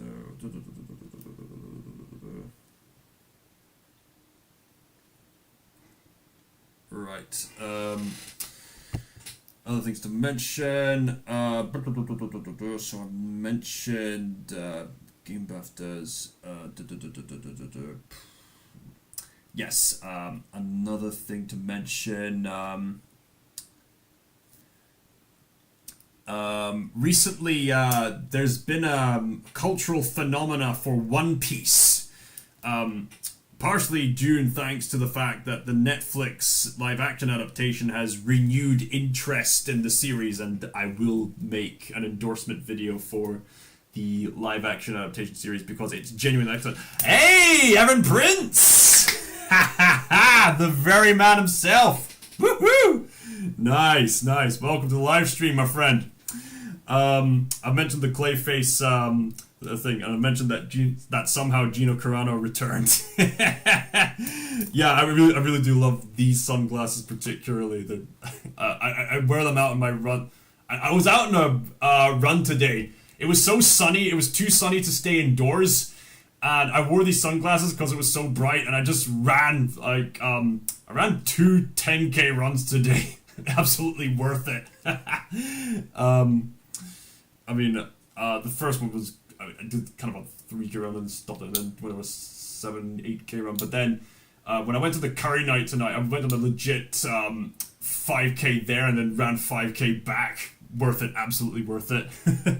Anyway, going back on topic, hope to see her in a show. Yeah. Great news on Gina. Yeah. Her character was quite intriguing, wasn't it? It'd be interesting to see them delve further into the character. Shame that they... the quality of The Mandalorian really ended with season 2, if you ask me. Season 3 was a waste of time. I wonder what they're going to do with her character, all things considered.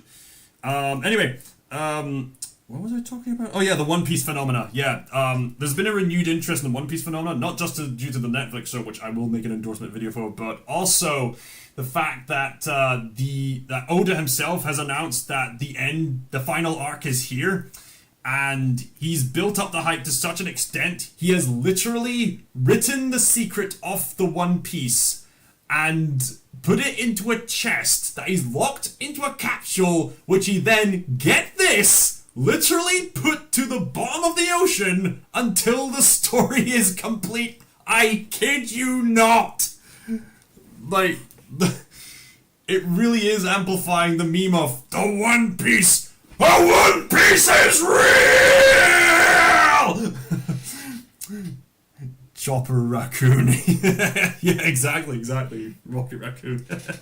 So, I've been looking into it myself, and this whole phenomena, we're watching the anime right now. Yeah. The live-action adaptation of One Piece, as we speak, has managed to take shortcuts, and rather meaningful shortcuts, actually, to get to the end of the arc where we're introduced to Chopper. They actually managed to nail Chopper, by the way. Part CGI character, but when he's in full practical fighting mode, they actually made this practical costume, which looks really impressive. Like, I'm impressed how they managed to depict something so goofy, and they just made it work. I'm impressed. I'm honestly impressed. Can we much higher? So peak! One Piece itself is basically like Pirates of the Caribbean mixed with Looney Tunes if it was interpreted by a Japanese mangaka. That's pretty much what it is.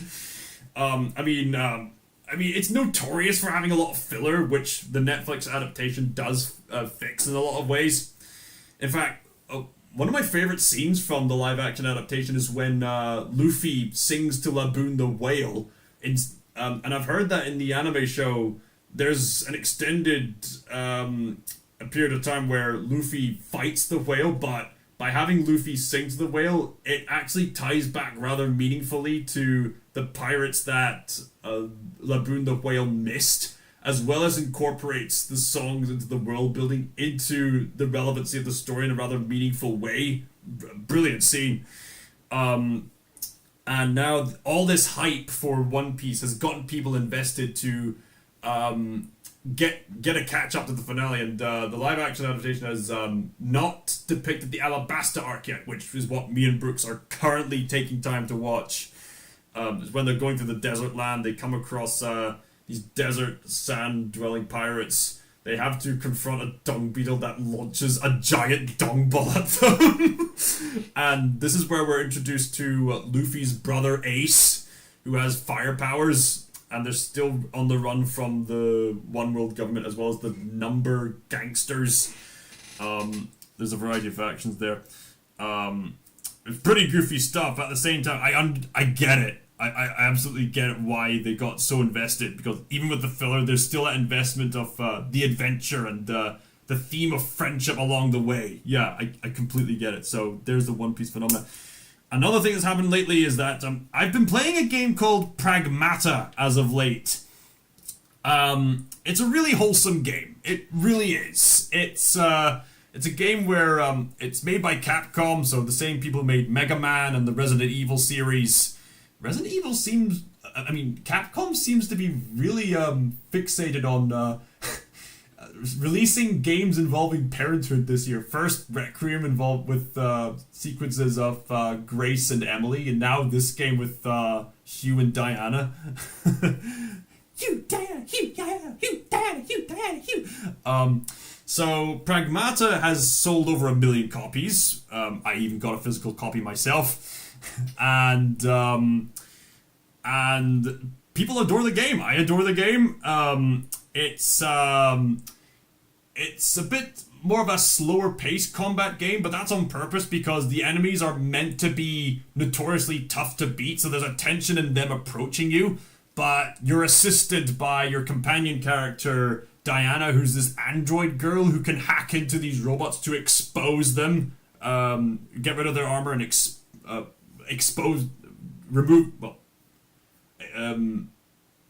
put aside their armor temporarily to expose the weak points so we can actually take them down. Yeah, that would be a more accurate way of putting it. So her hacking comes in handy for the majority of the game as well as for puzzles. I guess you could say that. The internet has just fallen in love with Diana the girl. You got a whole variety of streamers just saying, "Oh, that's adorable," like myself included. Seriously, Diana is just so adorable, and literally, there have been so many YouTube channels basically releasing the same kind of short where Emily is, where Diana is dancing to a certain song. It's become a meme at this point. If I don't see, what's the name of the channel?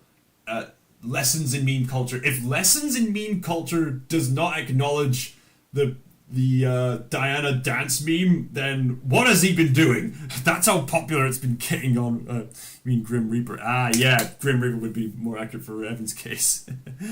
And Pragmata has gotten so popular. There's been this meme trend of saying that Pragmata it's made to influence people to have families, increase the birth rates in Japan. And you know what? What a wholesome way to do it.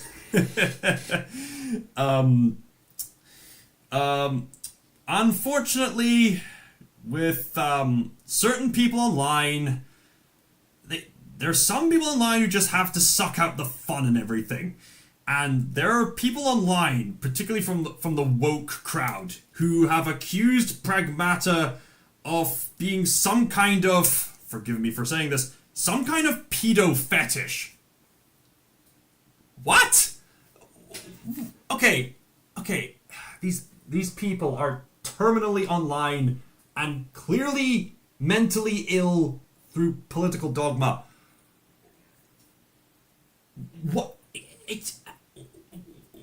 What?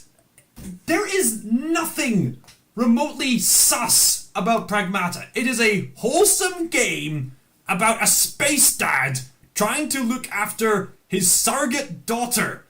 There is nothing remotely pedo about the game. It's wholesome. So why even bring it up? That accusation says more about the woke accusers than it does about the game itself. They are telling on themselves. And so, their reputation is long over, if it wasn't already. It's over for them. And Pragmata has pretty much become a living litmus test for people. Like, do you actually value family? Or are you going to blindly accuse something as something that it isn't? All in the name of your personal hang-ups, your personal insecurities, your personal mental health problems, and your inability to just keep things to yourself for the sake of everybody else. These people, there's so many things they could be doing in their spare time. They could be like playing guitar, they could be reading a book, but no. They choose to lash out on this. And what's more, there was someone online by the name of forgive me if I get the name wrong. I believe her name was Mary Morgan, I think. In response to what shouldn't even be a controversy, Pragmata, it's a wholesome game. It should not be controversial. It should not be controversial. Those people should go to therapy. Exactly. There was someone online by the name of Mary Morgan who seemed to be some kind of free speech advocate type, but she recently went out of her way to say that, fathers can never have wholesome relationships with their children to the same extent as mothers. What? What are you talking about? What kind of cloud cuckoo land have you been living on to mention that statement? Have you been outside? Have you seen what men are capable of to protect vulnerable people in dire situations? The extent of things that men go through without expecting a reward back. Rescuing people from fires or protecting people in sheer adrenaline rush, as well as wholesome fathers just wanting to spend time with their kids and teaching them to grow up kind of in a similar manner to the relationship between Jim Hawkins and Long John Silver in this specific movie, might I remind you. What kind of world have you been living in? Do these people just not understand the concept of family? We've all been raised in families, right? And even if our close biological family was not that great, we have friends, we have family, we have other people to tell us what the ideal should be. How out of touch are these people to look at a game like Pragmata and say, ooh, that's iffy? That says more about you than the game! What is wrong with you? Go to therapy! Yay! It's been quite. Nearly done. I had to mention that because it's ridiculous. It's absolutely ridiculous. And so, I'm just going to continue playing Pragmata just to tick these people off. Because, quite frankly, they need to understand the wholesomeness of family. And speaking of disingenuous people, I've heard that there was this grifter guy called the Quatering who's had a lot of drama happen around him. The Quatering guy seemed to present himself as some kind of free speech advocate, but recently he's been exposed as not just a grifter, but a degenerate fraud. We're talking open marriage, where he openly mocks his wife online, as well as, from what I understand, charity attempts only to then fund some kind of wrestling app. Are you kidding me?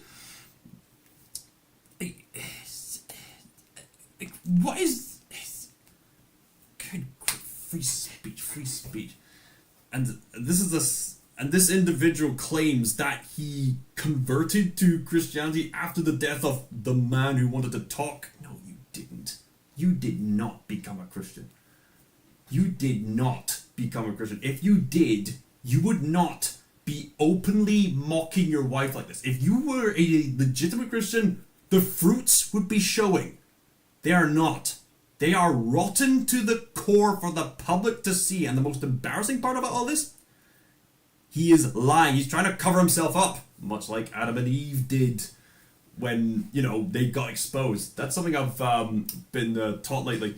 It's the fact that people don't like being called out for stuff they did wrong. So when stuff like that happens, they have a tendency to hide all the shame and stuff like that. But the lying just makes things worse. And we're seeing that in real time. The Quatering guy is a degenerate freak, and I genuinely hope he repents of his mistreatment to his wife. I genuinely hope that. other news to report. Another bit of uncomfortable news to report. Now, I will say this. This is not a political channel. This isn't. I don't want this to be. I just bring this up because it's recent news and this is a moral topic. Recently, President Trump uploaded some AI image depicting himself as Jesus Christ, and he's lost the loyalty of the evangelicals he's been trying to appease to for years. It's over for Trump. Like, even if that was meant as a joke, it's in very poor taste. It's not to mention that combined with other stuff he's recently done, like, it's over for these people. So, the reason why I called this live stream It's Over, just to summarize everything, it's over for the quatering, it's over for Johnny Somali, it's over for Trump, it's over for Disney Home Entertainment, it's over for Smiling Friends Season 3, it's over for OG JJ Plagiarisms, it's over for Simpsons Couch Gags. Was there anything I missed? It's over for the lifespan of the Wolf voice actor. Yeah. It's over. It's all over.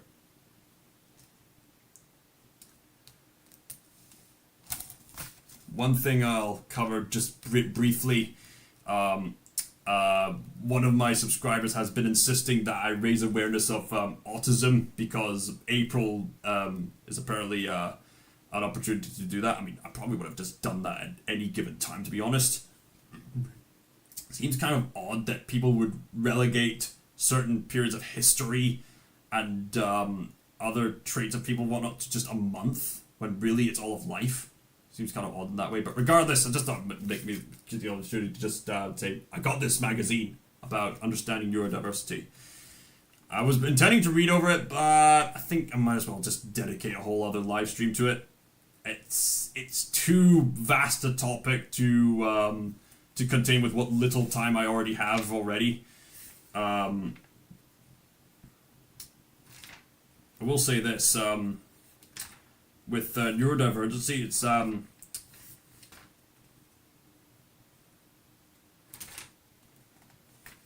it's just different ways of thinking at the end of the day, really. I mean, our brains are plastic, so it's inevitable that, in hindsight, that people are going to think differently. And people have the free will to make decisions based on what they're going to do.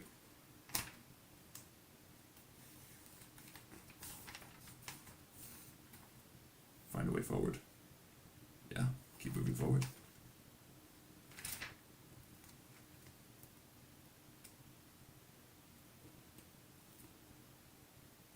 Understanding autism. Coexisting conditions, right? Mention the conditions, right? Signs. Yeah, I'm not gonna go full in depth here. I really should preserve this. If I got here earlier, I probably would have had time to read through this.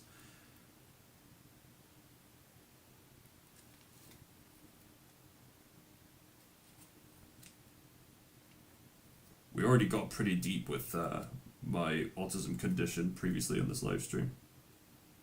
Friends and family can support loved ones with honest conversation. Yeah, just be honest. Be honest at the end of the day. Honesty goes a long way with winning people over. I mean, the reason why the quatering is facing the drama that he is right now is because he wasn't being honest. He's been a degenerate grifter. Ooh, sorry, there was something I forgot to mention. Honesty goes a long way. There was something I forgot to mention. There is a animated Bloodborne movie being made, and it's being made by Jacksepticeye. So that's pretty exciting to hear. I heard that people were already getting ambitious enough with making a some kind of Elden Ring adaptation, according to Max Garrett. But now we know for certain that there's going to be a Bloodborne movie produced by Jacksepticeye, so that's exciting to hear. Another thing I forgot to mention, Vince Vaughn wants to bring comedy back. I may have mentioned that before, I may not have. Yeah, it's good timing, Brooks. I know, you waited long enough, and now we're going to end the live stream. Okay, you deleted the comment, but it's too late. Don't cop out. Cope out. What do you mean cope out? Obviously you mean cop out. It's not with more stuff. Look, I had a lot of topics to cover, okay? Okay? You didn't need to bring this up on live stream. But anyway, thank you all so much for watching. I've been meaning to cover all the news for some time. There was a lot to cover. And I'm so glad I took the time to hang out with you all. To hang out with you and just go over all that. I was intending to go through this magazine, but nah, next live stream. At least I brought it up and I've mentioned autism in topic. I was talking about Bloodborne. Right, yeah, I think you mentioned that to me when we were last talking. Stuff like that. So I'd be curious to see what it's all about. Like Steve, glad to know Godzilla. Word of advice, Godzilla fan for life. Try not to repeat yourself so often. It gets kind of annoying, but thank you for your input nonetheless. All right, everybody. I think that will do me for now. In which case, thank you all so much for watching, and don't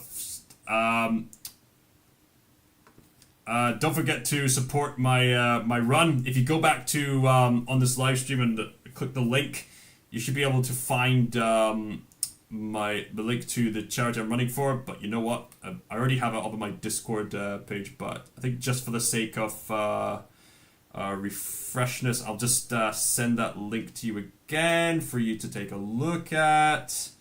Copy the link. Just give me a moment, guys. Oh, come on. Ugh, it's doing that stupid thing where when you quit YouTube, it kind of just loads up again instead of taking you to the video. It's so annoying when that happens. Come on. Right, okay, so the link will be right here. There we go.